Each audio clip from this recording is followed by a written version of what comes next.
بسم اللہ الرحمن الرحیم۔ پاؤں پہلے پیدا ہوا یا پہیا؟ محترم والد صاحب پیدل چلنے کو ترجیح دیتے ہیں۔ ایک صاحب انہیں دیکھ کر کہنے لگے، حکیم صاحب میں آپ کو پیدل ہی دیکھتا ہوں، اور اب آپ اتنی دور سے پیدل چل کر آ رہے ہیں، آخر وجہ؟ والد صاحب فرمانے لگے کہ پیدل چلنا صحت ہے۔ وہ صاحب بولے، ہاں، ہمارے ایک دوست دل کی بیماری میں مبتلا ہو گئے، لاہور کے ایک اسپتال میں داخل ہوئے۔ وہاں کے ماہرین نے کہا کہ آپ کراچی تشریف لے جائیں۔ وہ وہاں پہنچے، کچھ عرصہ علاج کیا، لیکن وہاں کے ماہرین سے مرض کنٹرول نہ ہوا۔ انہوں نے مشورہ دیا کہ آپ لندن علاج کے لیے تشریف لے جائیں۔ وہ جب لندن پہنچے تو انہوں نے مکمل چیک اپ کے بعد فرمایا کہ اس مرض کا علاج امریکہ کا ایک کارڈیک ہسپتال ہے، وہاں ہوگا۔ مرتے کیا نہ کرتے، وہاں پہنچے۔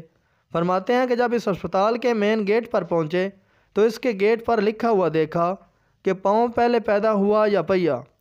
وہاں علاج کراتے رہے، خاطر خواہ افاقہ ہوا۔ ماہرین قلب نے انہیں آخری اور اہم مشورہ یہی دیا کہ آپ پیدل چلیں، آپ کا یہی علاج ہے۔ ظاہر ہے کہ پاؤں پہلے پیدا ہوا ہے، پہیا تو بعد کی ایجاد ہے، اور آج ہر جگہ ویل یا پہیا ہی ضرورت ہے۔ آج علاج معالجے کی طرف ہماری توجہ خدا کی طرف توجہ کرنے سے بھی زیادہ ہے، لیکن کبھی یہ بھی غور کیا کہ ہمارے امراض کا سبب کیا ہے؟ ایسے کون سے عوامل ہیں جن کے باعث ہم طرح طرح کے امراض میں مبتلا ہو رہے ہیں؟ اور یہ بات ہر آدمی تسلیم کرے گا کہ اس کی بنیادی وجہ بے عمل زندگی ہے۔ ایسی زندگی جس کے اندر پاؤں کی حرکت کم اور ویل یعنی پہیے کی حرکت زیادہ ہے۔ ویل میں سائیکل سے لے کر کار تک، حتیٰ کہ جہاز تک کی مثال دی جا سکتی ہے۔ ایک بادشاہ بہت تندرست اور توانا تھا۔ ایک دفعہ کسی دوسرے ملک کے بادشاہ سے جب اس کی ملاقات ہوئی تو اس نے اس کی صحت کا راز دریافت کیا۔ بادشاہ نے کہا، دو حکیم ہر وقت میرا علاج کرتے رہتے ہیں، اور وہ حکیم میرے پاؤں ہیں۔ میں جب بھی پیدل چلتا ہوں تو میرے پاؤں ہی حرکت میں آتے ہیں، اس لیے جب ان میں حرکت پیدا ہوتی ہے تو تمام جسم آرام اور سکون کا محور بن جاتا ہے۔ بے خوابی ڈاکٹروں کے کلینک اور اطباء کے مطب بے خوابی کے مریضوں کا مرکز ہیں، لیکن ادویات میں اضافہ کے باوجود مرض اتنا ہی بڑھتا جا رہا ہے۔ اگر آپ اپنے ماحول پر غور کریں تو آپ کو فوراً اس بات سے آگاہی ہوگی کہ اس کی اصل وجہ بے حرکت زندگی ہے۔ میں نے دیکھا ہے کہ جب اس مرض کی شکایت کرنے والے مریض رو رو کر اپنا حال بیان کرتے ہیں تو ان میں سے 90% لوگ ایسے ہوتے ہیں جو کسی ایسے شعبے یا پیشے سے منسلک ہوتے ہیں جس میں حرکت کم اور دماغ سوزی زیادہ ہوتی ہے۔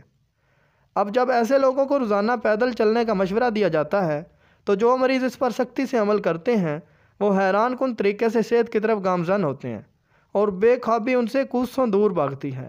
حتیٰ کہ ایسے مریض جن پر نشہ آور گولیاں اثر کرنا چھوڑ گئی تھیں، وہی مریض جب مسلسل پیدل چلنا اپنا شعار بناتے ہیں تو پھر ان کو طبعی نیند کا مزہ ملتا ہے۔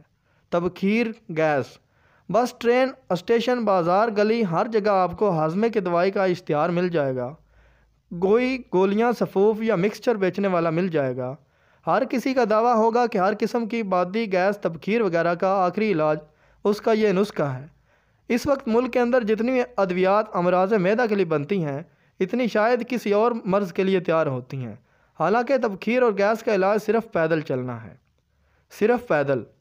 موٹاپا کیا ہے؟ موٹاپا کیا لا علاج مرض ہے؟ ایک پولیس افسر میرے پاس پیٹ کم کرنے کے لیے آیا۔ میں نے ادویات دیں اور روزانہ کم از کم 5 میل پیدل چلنے کا کہا۔ اس نے توجہ کی، صرف 40 یوم کے بعد اس کا جسم پیٹ نارمل ہو گیا، حتیٰ کہ ان کو اپنی پتلون تنگ کرانا پڑی۔ بواسیر بعض زمانوں میں بیٹھنے کے مرض کو کہتے ہیں، کیونکہ بواسیر پیدل چلنے والوں کو بہت کم ہوتی ہے، اور اس کا علاج اگر پیدل چلنے سے کیا جائے تو بہت کارگر ہوگا۔